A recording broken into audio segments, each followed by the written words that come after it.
Bismillahirrahmanirrahim. Assalamualaikum warahmatullahi wabarakatuh. Bersama dengan saya, Ustaz Hamdan bin Hamid dari SMK Darul Ihsan Selayang Baru. Hari ini kita akan mempelajari tajuk unit yang pertama, iaitu tajuk korban. Dalam mata pelajaran Pendidikan Islam, tingkatan 4, bidang fiqh, pelajaran yang ke-15, dalam buku teks boleh rujuk pada muka surat 117 hingga 121.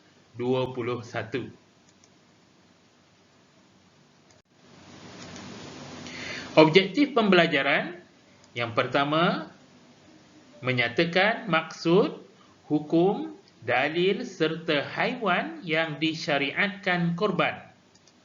Yang kedua, menyatakan syarat sah, perkara sunat dan tempoh pelaksanaan korban. Yang ketiga, menjelaskan pembahagian daging korban. Yang keempat, merumuskan hikmah korban. Okey, kita tengok apakah yang dimaksudkan dengan korban. Korban ini ialah menyembelih binatang ternakan ataupun disebut sebagai al-an'am, binatang ternakan. Al-an'am pada 10 Zulhijjah hingga akhir hari Tasyrik, bertujuan mendekatkan diri kepada Allah Subhanahu wa taala. Hukumnya sunat muakkad dan jadi wajib jika bernazar.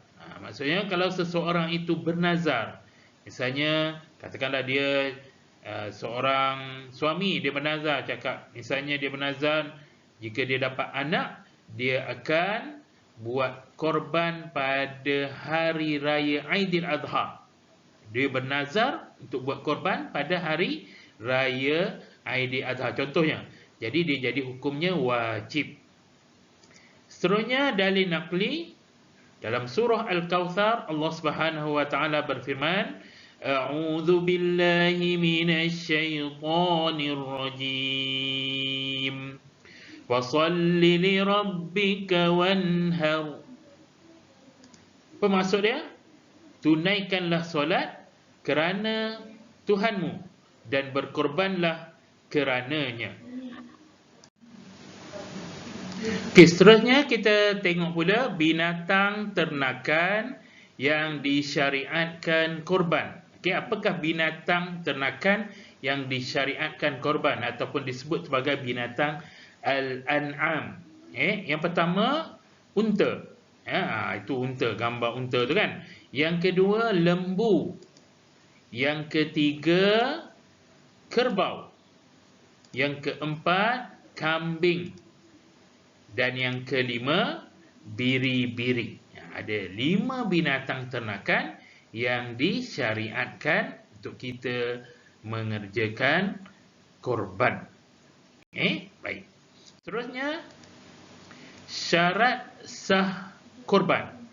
Maksudnya kalau tidak cukup syarat ni, suatu korban itu menjadi tidak sah. Yang pertama, dari segi berniat korban. Berniat korban ni ketika binatang disembelih. Itu kita berniat korban. Yang kedua, masa pelaksanaan. Masa pelaksanaan dia selepas solat hari raya Aidiladha. Selepas solat pada 10 Zulhijjah hingga terbenam matahari pada akhir hari Tasyrik, iaitu pada 13 Zulhijjah.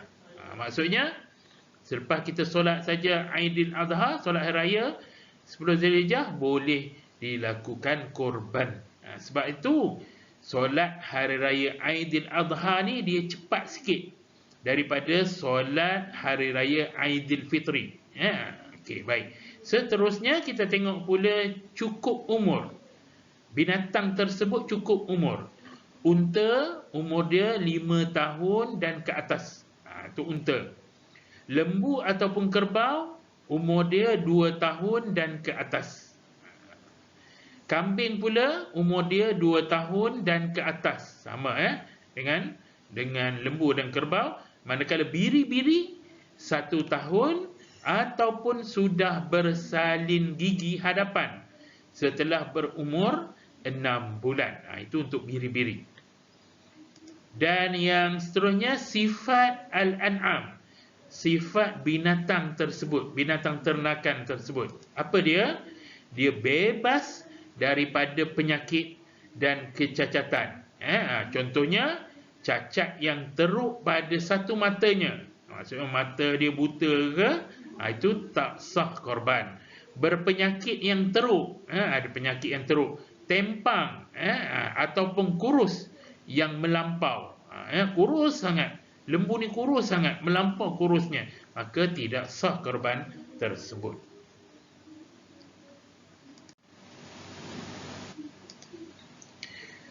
Seterusnya perkara sunat korban. Perkara yang sunat ketika melakukan korban.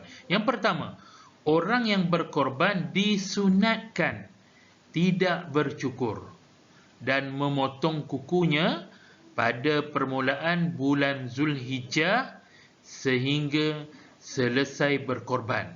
Maksudnya masuk saja 1 Zulhijjah, sunat dia tidak bercukur, rambut ke, misai ke, ataupun dia memotong kukunya, sunat hukumnya. Sehingga dia selesai melakukan korban.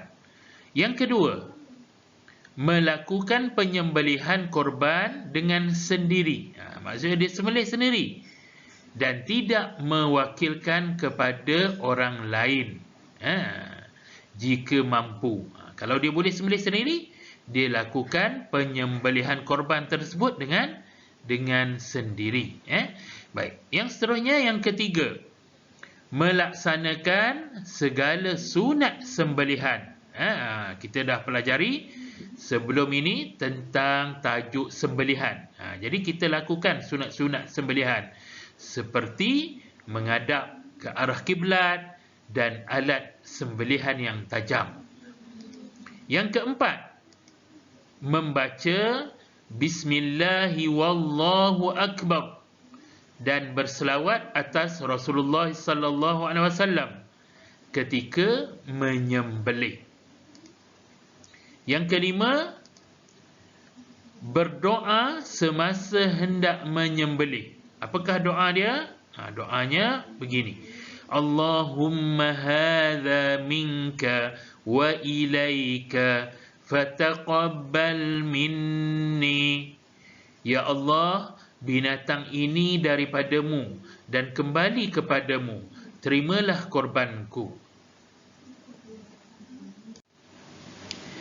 Seterusnya, tempoh masa pelaksanaan korban. Korban ni dilakukan pada 10 Zulhijjah dan hari-hari tasyrik. Kita tengok mula bila masuk saja 1 Zulhijjah, orang yang berkorban makruh hukumnya bercukur dan memotong kuku. Itu pada 1 Zulhijjah. Seterusnya, masuk saja 2, korban tidak sah dilakukan sebelum 10 Zulhijjah. Maksud 1 hingga 9 Zulhijjah tu, kalau nak lakukan korban, hukumnya tidak sah.